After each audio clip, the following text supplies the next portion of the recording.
ಎಷ್ಟು ಮುದ್ದಾಗಿದ್ದಾರೆ ಇವರು. ಆಯ್ತು, ನಿಮ್ಮ ಹೆಸರೇನು?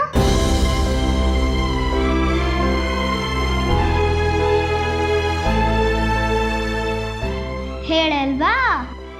ಆಯ್ತು ಬಿಡಿ, ನಾನು ನೆಕ್ಸ್ಟ್ ಟೈಮ್ ಬರ್ತೀನಲ್ವಾ, ಅವಾಗ ಹೇಳಿ.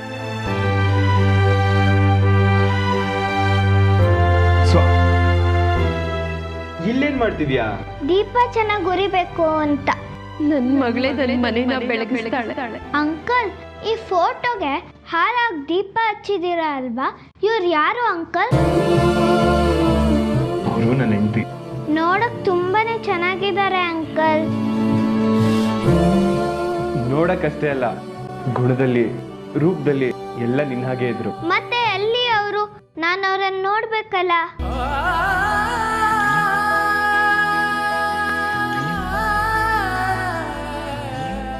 ಹೀಗಿಲ್ಲ ಅಮ್ಮ, ದೇವ್ರ ಹತ್ರ ಹೋಗಿದ್ದಾರೆ. ದೇವರು ತುಂಬಾನೇ ಕೆಟ್ಟವನು. ಅವನೇನಾದ್ರೂ ಸಿಕ್ಕಿದ್ರೆ ಅವನಿಗೆ ಸರಿಯಾಗಿ ಪನಿಷ್ಮೆಂಟ್ ಕೊಡ್ತೀನಿ. ಪನಿಷ್ಮೆಂಟಾ? ಯಾಕೆ? ಅಮ್ಮ ಎಲ್ಲಿ ಅಂತ ಅಜ್ಜಿ ಹತ್ರ ಕೇಳಿದ್ರೆ ಅವರು ದೇವ್ರ ಹತ್ರ ಹೋಗಿದ್ದಾರೆ ಅಂದ್ರು. ಮತ್ತೆ ಅವನು ಎಲ್ಲಾರನ್ನೂ ಅವನ ಹತ್ರ ಕರೆಸ್ಕೊತಾನಲ್ಲ, ಅವನು ಕೆಟ್ಟವನ್ ತಾನೆ. ನಮ್ಗೆ ಇಷ್ಟ ಇರೋರ್ನ ಅವನು ದೂರ ಮಾಡಿದ್ರೆ ಅವನ್ಗೇನ್ ಸಿಗತ್ತೆ ಅಂಕಲ್? ನನಗೂ ಅಮ್ಮ ಬೇಕು ಅಂತ ನಾನು ಎಷ್ಟು ದಿನ ಹತ್ತಿದ್ದೀನಿ ಗೊತ್ತಾ? ಆದ್ರೆ ಅಜ್ಜಿ ಯಾವುದಕ್ಕೂ ಉತ್ತರನೇ ಕೊಡಲ್ಲ. ನಮ್ಮಮ್ಮ ಇದ್ದಿದ್ರೆ ಇವ್ರ ಥರನೇ ಮುದ್ದಾಗಿರೋದು ಅಲ್ವಾ? ನನ್ನ ಹಾಗಲ್ಲ ಮಗಳೇ, ನಾನೇ ನಿಮ್ಮಮ್ಮ. ಖಂಡಿತವಾಗ್ಲೂ ಹಾಗೆ ಇರ್ತಾ ಇದ್ರು. ಆದ್ರೆ ಏನ್ ಮಾಡ್ತೀಯ, ಆ ದೇವರು ಅವನದೇ ಆದ ಲೆಕ್ಕಾಚಾರ ಆಗ್ತಾನೆ. ಎಲ್ಲ ಕೂಡಿ ಕಳೆದು ಕೊನೆಗೆ ಉಳಿದಿದ್ದು ನಮಗೆ ಕೊಡ್ತಾನೆ.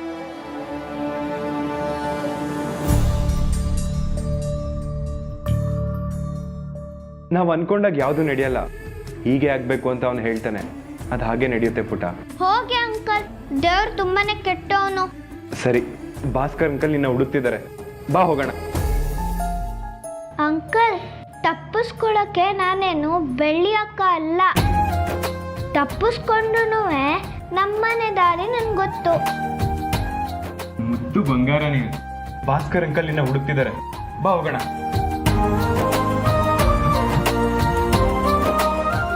ನಿನಗೆ ಯಾವ ತಿಂಡಿ ಅಂದ್ರೆ ತುಂಬಾ ಇಷ್ಟ? ಜಿಲೇಬಿ. ಜಿಲೇಬಿನಾ? ನಿನ್ನ ನಾವು ಎಷ್ಟು ಕಡೆ ಹುಡ್ಕಾಡಿದ್ವಿ ಗೊತ್ತಾ? ನೀನ್ ನೋಡಿದ್ರೆ ರೂಮಲ್ಲಿ ಹೋಗಿ ಕೂತಿದ್ಯಾ. ಕಳ್ಳಿ. ಇವ್ರು 3 ಜನನ್ನ ನೋಡಿದ್ರೆ ಎಲ್ಲೋ ಏನೋ ನನಗೆ ಪ್ರಾಬ್ಲಮ್ ಆಗೋ ಥರ ಕಾಣಿಸ್ತಿದ್ಯಲ್ಲ. ಸರ್, ಸ್ವಾತಿನ ಕಳ್ಸೋದಕ್ಕೆ ಯಾಕೋ ಮನಸ್ಸೇ ಆಗ್ತಿಲ್ಲ. ಇನ್ನೊಂದು ಸ್ವಲ್ಪ ಹೊತ್ತು ನಮ್ಮ ಜೊತೆನೇ ಇದ್ದಿದ್ರೆ ಚೆನ್ನಾಗಿರ್ತಿತ್ತು. ಬೆಳ್ಳಿ ಒಂದಷ್ಟು ಒಳ್ಳೆ ಗುಣ ಇವಳಿಗೂ ಹೊಂದುತ್ತೆ ಅನ್ಸುತ್ತೆ. ಸ್ವಾತಿ ಆಗಲಿ ಬೆಳ್ಳಿ ಆಗಲಿ ಒಂದ್ಸಲ ಇಷ್ಟ ಆಗ್ಬಿಟ್ರೆ ತಪ್ಪಿಸ್ಕೊಳ್ಳೋದೇ ಕಷ್ಟ. ಭಾಸ್ಕರ್ ಅವರೇ, ನೀವು ಯಾಕೆ ಇವತ್ತು ಇಲ್ಲೇ ಉಳ್ಕೊಂಡು ನಾಳೆ ಹೋಗ್ಬಾರ್ದು? ಖಂಡಿತ ಉಳ್ಕೋಬೋದಾಗಿತ್ತು, ಆದರೆ ನನ್ನ ಹೆಂಡತಿಗೆ ಹಾಸ್ಪಿಟ್ಲಲ್ಲಿ ಒಬ್ಳಿಗೆ ಮ್ಯಾನೇಜ್ ಮಾಡೋದಕ್ಕೆ ಕಷ್ಟ ಆಗುತ್ತೆ. ನನ್ನನ್ನು ಹುಡ್ಕೊಂಡು ಒಂದಷ್ಟು ಜನ ಪೇಷಂಟ್ಸ್ ಬರ್ತಾರೆ. ಜನಸೇವೆಯೇ ಜನಾರ್ದನ ಸೇವೆ ನೋಡಿ, ಅದಕ್ಕೆ ಇವತ್ತು ಹೋಗಿ ಇನ್ನೊಂದಿನ ಕುಟುಂಬ ಸಮೇತರಾಗಿ ಬರ್ತೀನಿ. ನೀವು ಹೇಳೋದು ಸರಿಯಾಗಿದೆ. ಮೇಲ್ಗಡೆ ರೂಮಲ್ಲಿ ಏನ್ ಮಾಡ್ತಿದ್ದೆ ಸ್ವಾತಿ ನೀನು? ಚಿತ್ರನ ಮುಂದೆ ಇರೋ ದೀಪ ಆರೋಗ್ತಿತ್ತು, ಅದನ್ನ ಆರೋಗ್ಯ ಇರೋ ಥರ ನೋಡ್ಕೊಳ್ತಿದ್ಲು.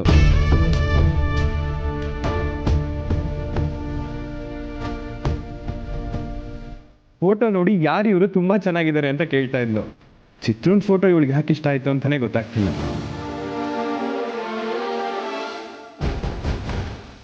ಸರಿ ಸರ್, ನಾವಿನ್ನು ಹೊರಡ್ತೀವಿ.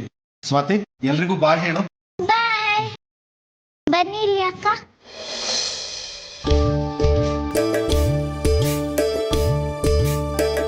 ಅವಳಿಗೆ ಮಾತ್ರನಾ, ನನಗಿಲ್ವಾ? ಸರಿ, ಊರಿಗೆ ಹೋಗ್ತಿದ್ದೀನಲ್ವಾ?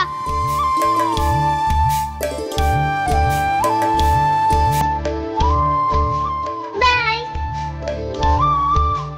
ಪುಟ, ಒಂದ್ ನಿಮಿಷ, ಒಂದ್ ಸೆಲ್ಫಿ ತಗೊಳ್ಳೋಣವಾ?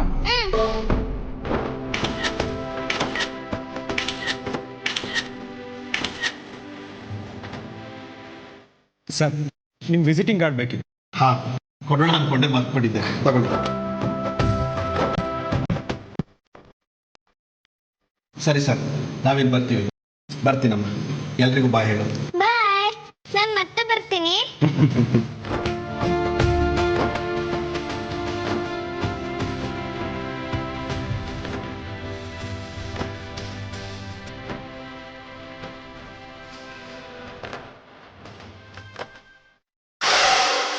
ಏನು ಅವತಾರ ಇವರೆಲ್ಲದ್ದು.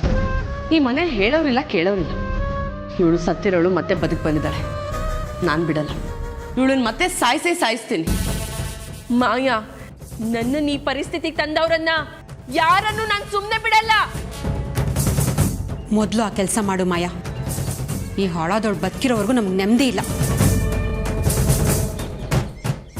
ಬಂದಾಯ್ತು, ಚಿತ್ರ ನಿನ್ ಪಾಲಿನ ಯಮನಾಗಿ ಬಂದಾಯ್ತು.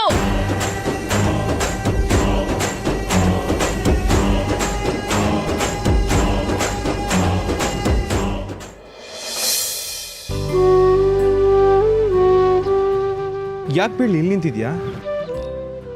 ನಾನಿದ್ದಿದ್ದು ಬರೀ 1 ವಾರ ಅಷ್ಟೇ. ಅಷ್ಟು ಬೇಗ ನನ್ನ ಜೊತೆ ಹೊಂದ್ಕೊಂಡ್ಬಿಟ್ಲು. ತುಂಬಾ ಚೂಟಿ ಇದ್ದಾಳೆ ಮಾವ. ಹೇಗಾದ್ರೂ ಮಾಡಿ ಸ್ವಾತಿಗೆ ಅವಳ ಅಜ್ಜಿನ ಹುಡ್ಕೊಡಿ ಮಾವ. ಒಂದೇ ವಿಷಯನ ಇಬ್ರು ಮಕ್ಳು ಕೇಳ್ತಿದ್ದಾರೆ ಅಂದ್ರೆ ಈಡೇರಿಸ್ತಿರಕ್ಕಾಗತ್ತಾ? ಇಬ್ರು ಮಕ್ಳ? ಒಂದು ಸ್ವಾತಿ, ಇನ್ನೊಬ್ರು ಯಾರೋ? ಏಯ್, ಕೇಳ್ತಿರೋದ್ ನೋಡಲ್ಲಿ, ಆ ಮಗುನೇ ನೀನು ಕಣೆ.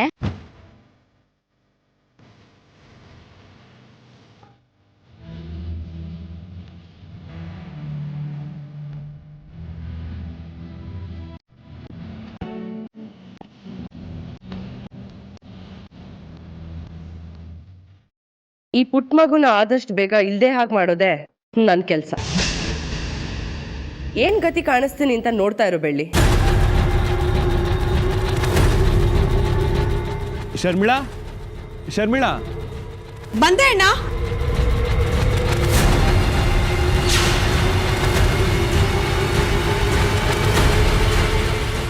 ಹಾ ಅಣ್ಣ.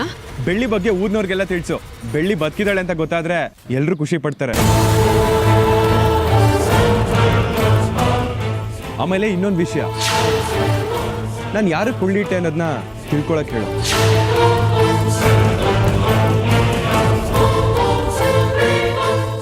ಗುರ್ತೇ ಇಲ್ಲದೆ ಬಾವಿಲ್ ಸಿಕ್ಕಿರೋ ಡೆಡ್ ಬಾಡಿ ಯಾರ್ದು? ಪಾಪ ಬೆಳ್ಳಿ ಅನ್ಕೊಂಡು ಅವ್ರ ಅಂತ್ಯ ಸಂಸ್ಕಾರನ ಮಾಡಿದೆ. ಹೋಗ್ಲಿ ಬಿಡು, ಅವ್ರ ಆತ್ಮಕ್ಕೆ ಶಾಂತಿ ಸಿಗ್ಲಿ. ಪೊಲೀಸ್ನವ್ರಿಗೆ ತಿಳಿಸ್ತೀನಿ ಅಂತ ಬೈರ ಹೋಗಿದ್ದಾನಣ್ಣ. ಆಮೇಲೆ ಇನ್ನೊಂದು ವಿಷಯ, ಬೆಳ್ಳಿ ಬಂದಿರೋ ಖುಷಿಗೆ ಇಡೀ ಊರಿಗೆ ಊಟ ಹಾಕ್ಸ್ಬೇಕು.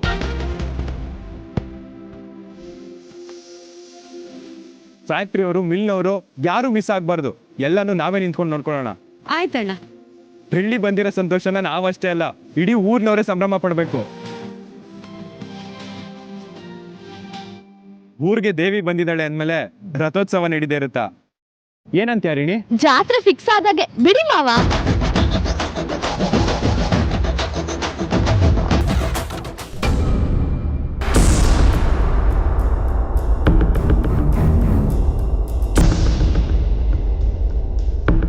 ಯಾಕೆ ಅಳ್ತಿದ್ಯಾ ಬೆಳ್ಳಿ? ಅಳ್ಬಾರ್ದು ಅಂತ ಹೇಳ್ದೆ ತಾನೆ?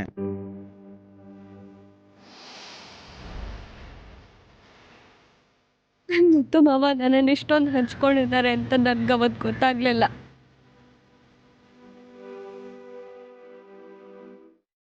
ಶರ್ಮಿಳಾ, ಹರಿಣಿ, ಇನ್ಮೇಲೆ ಬೆಳ್ಳಿ ಏನೇ ತಪ್ಪು ಮಾಡಿದ್ರೋ ಯಾರು ಅವಳಿಗೆ ಏನು ಅನ್ಬಾರ್ದು.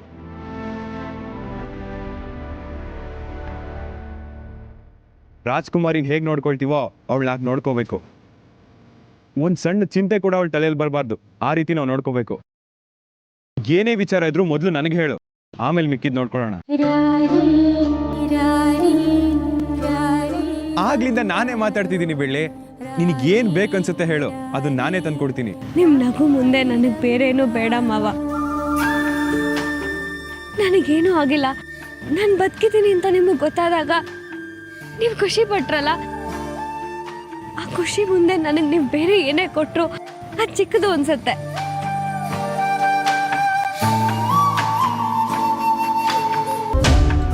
ಆ ದೇವ್ರು ನಾನು ಕೇಳ್ಕೊಳ್ಳೋಕ್ಕೂ ಮುಂಚೆನೆ ನಿಮ್ಮನ್ನ ವರವಾಗಿ ಕೊಟ್ಟಿದ್ದಾನೆ. ನಿಮ್ಮ ಸಂತೋಷ ನೋಡೋಕ್ಕೋಸ್ಕರ ನಾನು ಹೆಸರಿ ಬೇಕಾದರೂ ಸತ್ತು ಬದುಕ್ತೀನಿ. ಇನ್ನೊಂದ್ಸರಿ ಸಾಯೋ ವಿಚಾರ ನಿನ್ ಬಾಯಲ್ಲಿ ಬರಬಾರ್ದು ಅಂತ ಹೇಳಿಲ್ವಾ? ಮತ್ ಯಾಕಿದೆಲ್ಲ?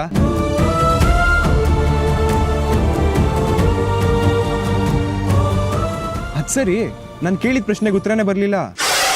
ಒಂದಷ್ಟು ವಿಷ ತಂದ್ಕೊಡಿ, ಕುಡಿದು ಸಾಯ್ಲಿ. ಏನು ಕರ್ಮನೋ ಏನೋ, ಯಾರೋ ಮೂರನೇವ್ರು ಬಂದು ಇವಳನ್ನ ಕಾಪಾಡಿ ಕರ್ಕೊಂಡು ಬಂದು ನಮಗೆ ಟಾರ್ಚರ್ ಕೊಡಿಸ್ತಿದ್ದಾರೆ. ಒಂದೇ ಒಂದು ವಿಷಯ ಇದೆ ಮಾವ, ನೀವಿಲ್ಲ ಅಂತ ಹೇಳಲ್ಲ ಅಂದ್ರೆ ಮಾತ್ರ ಹೇಳ್ತೀನಿ. ಏನೇ ಆದ್ರೂ ಈ ಮುತ್ತು ಮಾವ ಈಡೇರಿಸ್ತಾನೆ. ಅದೇನು ಅಂತ ಹೇಳು.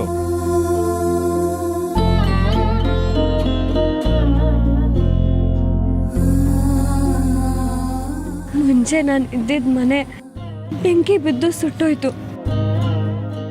ಈಗ ಮನೆನ ಸರಿ ಮಾಡಿಸ್ಕೊಡ್ತೀರಾ ಮಾವ? ಅಮ್ಮನ ಜೊತೆ ಇದ್ದಿದ್ದ ನನ್ನ ಅಷ್ಟು ನೆನಪುಗಳು ಅದೇ ಮನೆಯಲ್ಲಿದೆ. ನಾನು ಮತ್ತೆ ಹಳೆ ಮನೆಯಲ್ಲೇ ಉಳ್ಕೊಳ್ಳೋ ಅವಕಾಶ ಮಾಡಿಕೊಡ್ತೀರಾ?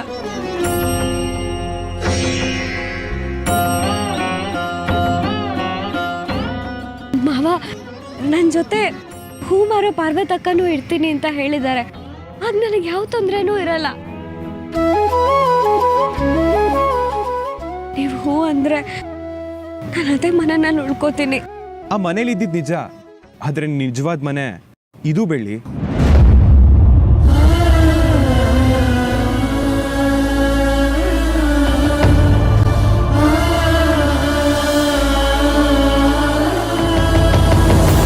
ಈ ಮನೆ ನಿಂದು ಅಂತ ನೀನ್ ಯಾವತ್ತು ಮಾತಾಡಿದ್ದೆ ನಾನು ನೋಡಿಲ್ಲ.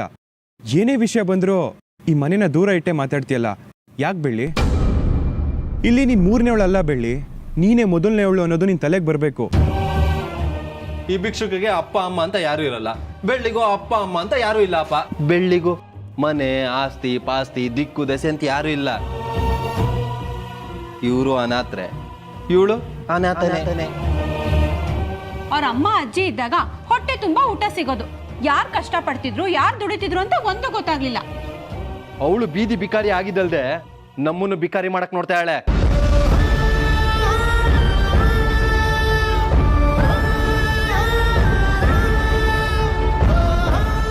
ಈ ಮನೇಲಿ ಆಸ್ತಿಗಾಗ್ಲಿ ಹಕ್ಕಿಗಾಗ್ಲಿ ಅಧಿಕಾರ ಇಲ್ಲ ಅಂತ ತಾನೆ ನೀನ್ ಆ ಮನೆಗೆ ಹೋಗ್ತೀನಿ ಅಂತ ಹೇಳ್ತಿರೋದು?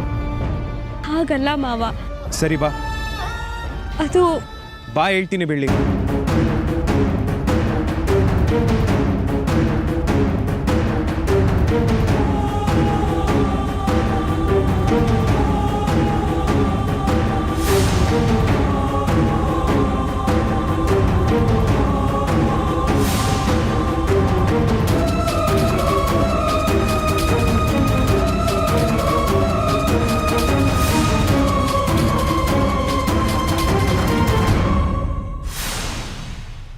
ಇದು ನಮ್ಮ ಹಿರಿಯರ್ ಫೋಟೋ. ಈ ಆಸ್ತಿ ಅಂತಸ್ತು ಎಲ್ಲ ಇವ್ರುಗಳು ಸಂಪಾದನೆ ಮಾಡಿ ನಮಗೆ ಬಿಟ್ಟು ಹೋಗಿದ್ದಾರೆ. ಇವ್ರುಗಳ ಮೇಲೆ ಆಣೆ ಮಾಡಿ ಹೇಳ್ತಾ ಇದ್ದೀನಿ, ಯಾವತ್ತು ನಾವು ಆಸ್ತಿನ ಪಾಲ್ ಮಾಡ್ತೀವೋ ಈ ಆಸ್ತಿಲಿ ನಿನಗೂ ಒಂದು ಪಾಲಿದೆ.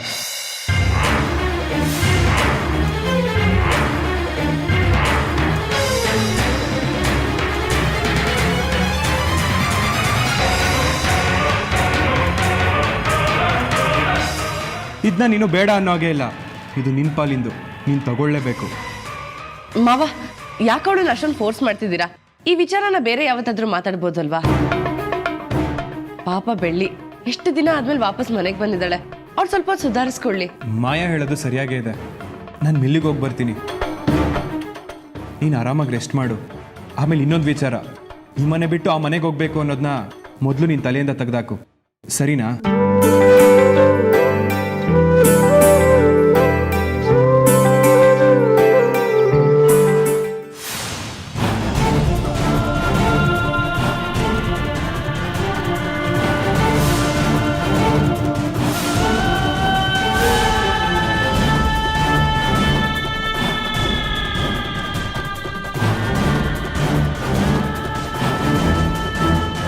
ಬೆಳ್ಳಿ, ಈಗ ಹೋಗಿ ಬಿಸಿ ಬಿಸಿ ನೀರಲ್ಲಿ ಸ್ನಾನ ಮಾಡ್ಕೊಂಡು ಬಾ.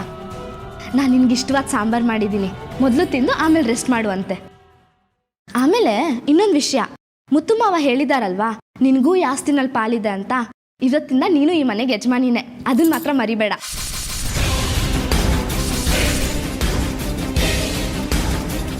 ಆಸ್ತಿ ತಗೊಂಡು ನಾನೇನು ಯಜಮಾನಿ ಆಗಬೇಕಾಗಿಲ್ಲ. ನಾನು ಏನು ಕನಸು ಕಟ್ಕೊಂಡಿದ್ನೋ ಅದು ಕನಸಾಗೆ ಉಳಿಯತ್ತೆ ಅನ್ಸುತ್ತೆ. ಬೆಳ್ಳಿ, ಕನ್ಸು ಕಾಣೋದು ತಪ್ಪಲ್ಲ, ಆದರೆ ಆ ಕನಸನ್ನ ನನಸು ಮಾಡದೆ ಬಿಡೋ ತಪ್ಪು. ನೀನು ಸ್ವಚ್ಛವಾದ ಪ್ರೀತಿನ ಯಾರಿಗೆ ತಿಳಿಸ್ಬೇಕೋ ಅವ್ರಿಗೆ ತಿಳಿಸು. ಆವಾಗ ಒಂದಲ್ಲ ಒಂದು ದಿವಸ ಅವರೇ ನಿನ್ನ ಹತ್ರ ಬಂದು ನಿನ್ನ ಪ್ರೀತಿನ ಒಪ್ಕೊಂಡೇ ಒಪ್ಕೋತಾರೆ.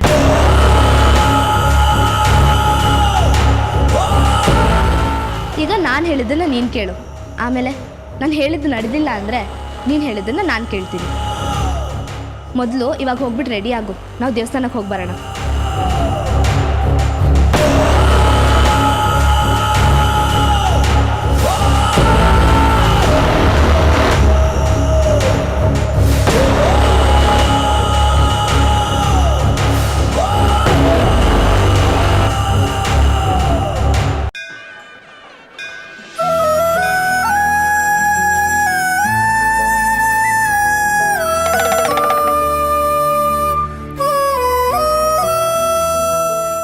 ಏನಮ್ಮ, ಈಗಲಾದರೂ ನಿನಗೆ ನಂಬಿಕೆ ಬಂತ ಮಗಳೇ? ಆ ದೇವರೇ ಬಂದು ನನಗೆ ಉತ್ತರ ಕೊಡೋವರೆಗೂ ನಾನು ದೇವಸ್ಥಾನ ಬಿಟ್ಟು ಹೋಗಲ್ಲ ಅಂತಿದ್ದೆ. ಇವತ್ತೇನಾಯ್ತು ನೋಡು ಮಗಳೇ. ಒಪ್ಕೋತೀನಿ ಸ್ವಾಮಿ, ಬೆಳ್ಳಿ ಬದುಕಿಲ್ಲ, ಸತ್ತಿದ್ದಾಳೆ ಅಂತ ಅಂದಾಗ ನನಗೇನು ಮಾಡಬೇಕು ಅಂತಾನೆ ಗೊತ್ತಾಗ್ಲಿಲ್ಲ. ಆಗ ಈ ದೇವ್ರನ್ನ ಪ್ರಶ್ನೆ ಮಾಡೋದು ಬಿಟ್ರೆ ನಾನು ಬೇರೆ ಪರಿಸ್ಥಿತಿನಲ್ಲಿ ಇರಲಿಲ್ಲ ಸ್ವಾಮಿ. ಅವತ್ತು ಓಡ್ತಿದ್ದಿದ್ದು ಅಷ್ಟು ಪ್ರಶ್ನೆಗಳಿಗೆ ಇವತ್ತು ಉತ್ತರ ಸಿಕ್ಕಿದೆ ಸ್ವಾಮಿ. ನನಗೆ ನನ್ನ ಬೆಳ್ಳಿ ಜೀವಂತವಾಗಿ ವಾಪಸ್ ಬಂದಿದ್ದಾಳೆ, ಇದಕ್ಕಿಂತ ನನಗೆ ಇನ್ನೇನು ಬೇಕು ಹೇಳಿ? ಅವತ್ತು ಅವ್ರು ಆಡಿದ ಸಮಾಧಾನದ ಮಾತುಗಳನ್ನ ಕೇಳಿಲ್ಲ ಅಂತಂತಿದ್ರೆ ಇವತ್ತು ಏನಾಗ್ತಿತ್ತು ಅಂತ ಗೊತ್ತಿಲ್ಲ ಸ್ವಾಮಿ. ದಯವಿಟ್ಟು ಆಶೀರ್ವಾದ ಮಾಡಿ. ದೀರ್ಘ ಆಯುಷ್ಮಾನ್ ಭವ. ಆ ದೇವರು ಒಂಥರ ಜಾದೂಗಾರನಮ್ಮ. ಎಲ್ರಿಗೂ ಕಷ್ಟ ಕೊಡೋನು ಅವನೇ, ಅದರಿಂದ ಪರಿಹಾರ ಹುಡ್ಕೊಂಡು ಮಾಡೋನು ಅವನೇ. ಅಮ್ಮ ಬೆಳ್ಳಿ, ಇನ್ನು ಮುಂದೆ ನಿನ್ನ ಜೀವನದಲ್ಲಿ ಯಾವ ಕಷ್ಟಗಳು ಬರೋದಿಲ್ಲಮ್ಮ. ಯಾರು ಪ್ರಾಣದ ಭಯನ ಗೆದ್ದು ಬರ್ತಾರೋ ಅವರು ಜಗತ್ತನ್ನೇ ಗೆದ್ದಂತೆ ಮಗಳೇ. ಅದೇ ರೀತಿ ನೀನು ಸಹ ಯಾರು ಊಹಿಸದೇ ಇರೋ ರೀತಿ ಸಾವನ್ನೇ ಗೆದ್ದು ಬಂದಿದ್ಯಾ. ಇನ್ನು ಮೇಲೆ ನಿನ್ನ ಬಾಳಿನಲ್ಲಿ ಸದಾ ನಗುನೇ ತುಂಬಿರುತ್ತೆ ಮಗಳೇ. ನಿನ್ನನ್ನ ತಲೆ ತಗ್ಸಿ ಬಾಳು ಅನ್ನೋರ್ ಮುಂದೆ ನೀನು ತಲೆ ಎತ್ತಿ ನಿಲ್ತೀಯ. ಎಲ್ಲೋ ಮರೆಯಾಗಿ ಹೋದ್ಲು ಅಂತ ಆಡ್ಕೊಳ್ಳೋರ್ನ ಮೆಟ್ಟಿ ನಿಲ್ತೀಯ ಮಗಳೇ. ಅವರ ಧಿಕ್ಕಾರದ ಮುಂದೆ ನಿನ್ನ ಜೈಕಾರ ಮೊಳಗುತ್ತೆ. ನೀನು ರಾಜಕುಮಾರಿಯಾಗಿ ಬಾಳ್ತೀಯ. ಈಗ ನನ್ನ ಜೀವನ ಬದಲಾಗಿದೆ ಅಂತ ಹೇಳ್ತಿದ್ದೀರಾ, ಆದರೆ ಇಷ್ಟು ದಿನ ನಾನು ಅನ್ಕೊಂಡಿದ್ದ ವಿಚಾರ ನನ್ನ ಮನಸ್ಸಲ್ಲಿ ಹಾಗೆ ಉಳ್ಕೊಂಡಿದೆ ಸ್ವಾಮಿ. ನಿನ್ನ ಮನಸ್ಸಿನಲ್ಲಿ ಉಳ್ಕೊಂಡಿರೋ ಪ್ರೀತಿ ತಾಳಿ ರೂಪದಲ್ಲಿ ಬಂದು ನಿನ್ನ ಕೊರಳನ್ನ ಸೇರುತ್ತೆ. ನಿನ್ನನ್ನು ಎತ್ತಿ ಕೊಂಡಾಡೋ ಧೀರ ಶೂರನೇ ಬಂದು ನಿನ್ನನ್ನು ಮದುವೆ ಆಗ್ತಾನಮ್ಮ. ನೀನು ಎಷ್ಟು ಪ್ರೀತಿ ಮಾಡ್ತೀಯೋ ಅದಕ್ಕಿಂತ ಹೆಚ್ಚು ಪ್ರೀತಿ ನಿನಗೆ ಸಿಗುತ್ತೆ ಮಗಳೇ. ಸತ್ಯ ಸತ್ಯ ಸತ್ಯ.